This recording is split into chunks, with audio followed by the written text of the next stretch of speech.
Well, thank you very much for having me. First off, I know I'm up the hill. Can everybody hear me fairly well? Decently badly. Well, thank you all for having me. One of my semi-obsessions over the past 10 years or so has been the Browns Island tragedy that occurred on March 13, 1863. And pretty much other than the Battle of Cold Harbor, I can say that no other event in Richmond's history is more mythologized. As I started examining the sources, I realized that almost everything that we think we know was not true or had been reported as true without being fully researched. And hopefully some of the stuff that I found just today will help you understand a little bit better about not just what happened, but who these people were. On March 13, 1863, it was a Friday, can't make this up, Friday the 13th, when young Mary Ryan did something she probably should not have. Now, what we know is that she was working on friction primers, which are the devices that are used to fire cannon.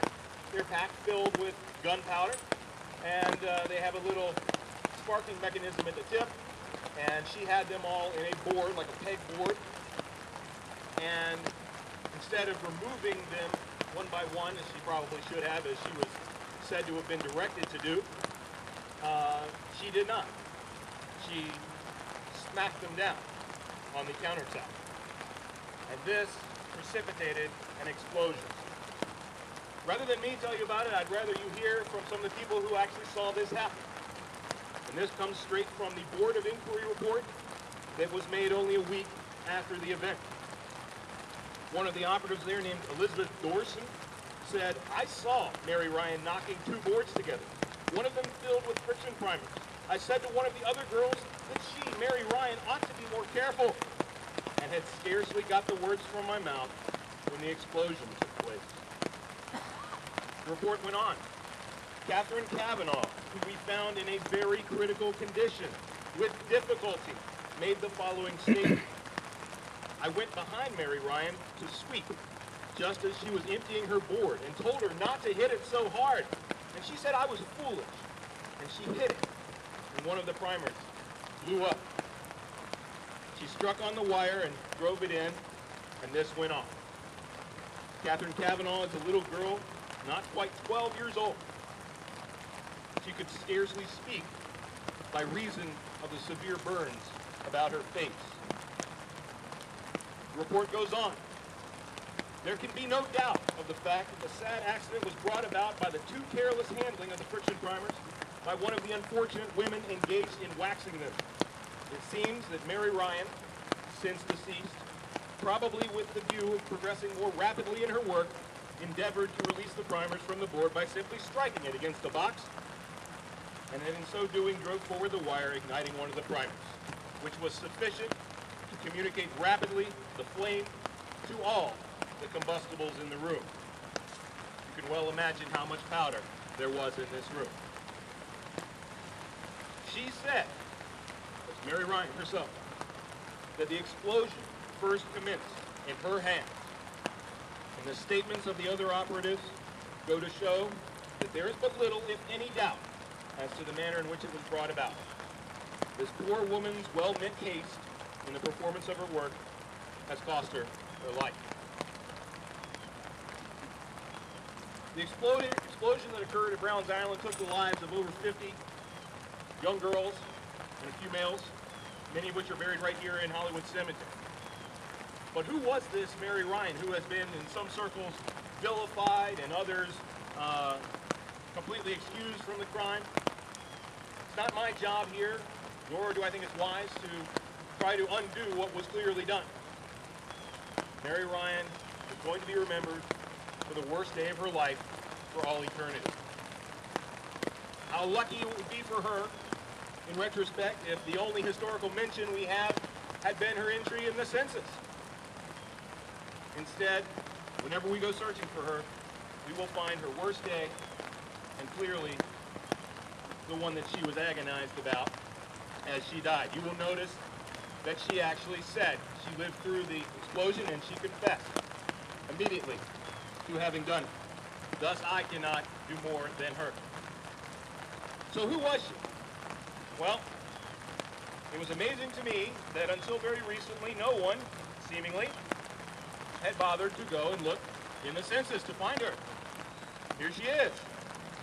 You will hear over and over again that she was 13, 15. All of these are wrong.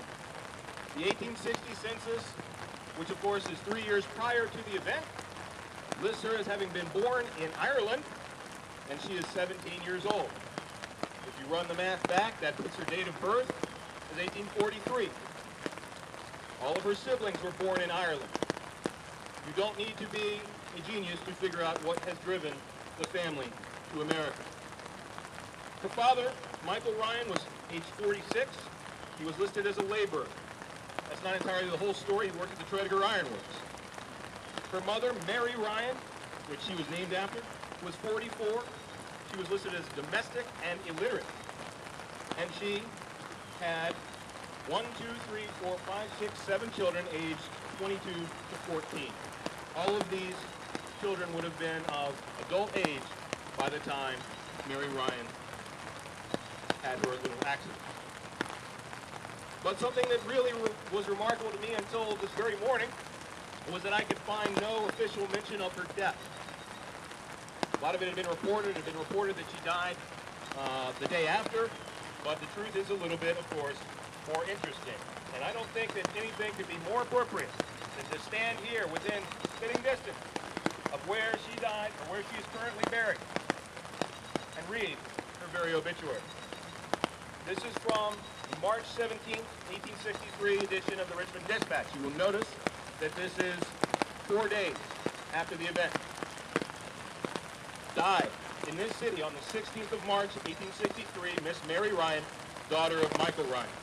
Her funeral will take place this afternoon at 3 o'clock from her father's residence. The friends and acquaintances are respectfully invited to attend. You will notice that there is no mention of the laboratory, the explosion, or her culpability in it. However, likewise this morning, I found another obituary, which gives us an important clue. Died at the residence of Mrs. Timberlake on Oregon Hill after a severe pain of 12 hours caused by the fearful accident on Browns Island, Miss Elizabeth Young, aged about 25 years. It goes on to describe her pain and agony as she lay dying in her house, but then an important sentence arises.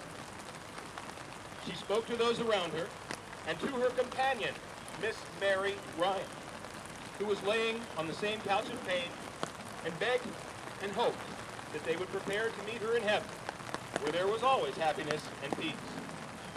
Since then, poor Mary has gone to join her friends who had hardly got to their journey's end.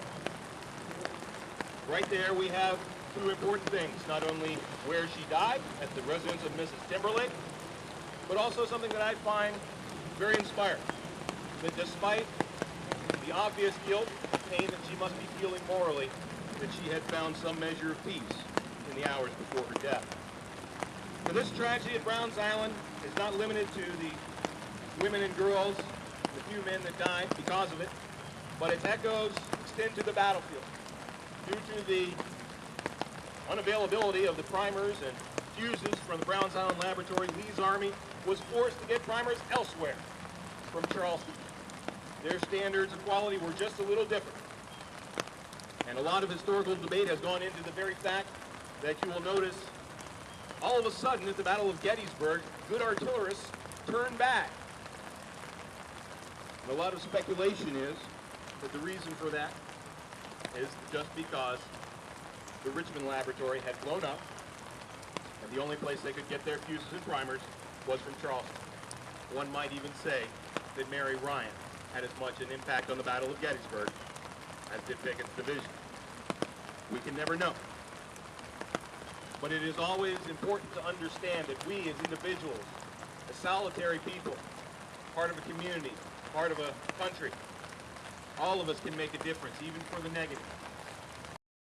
Events that we do every day can ripple onto the battlefield, can ripple into the political arena, can ripple up. We are all interconnected.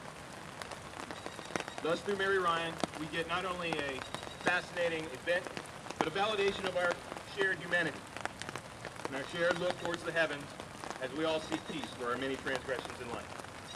Thank you very Elizabeth much. Young.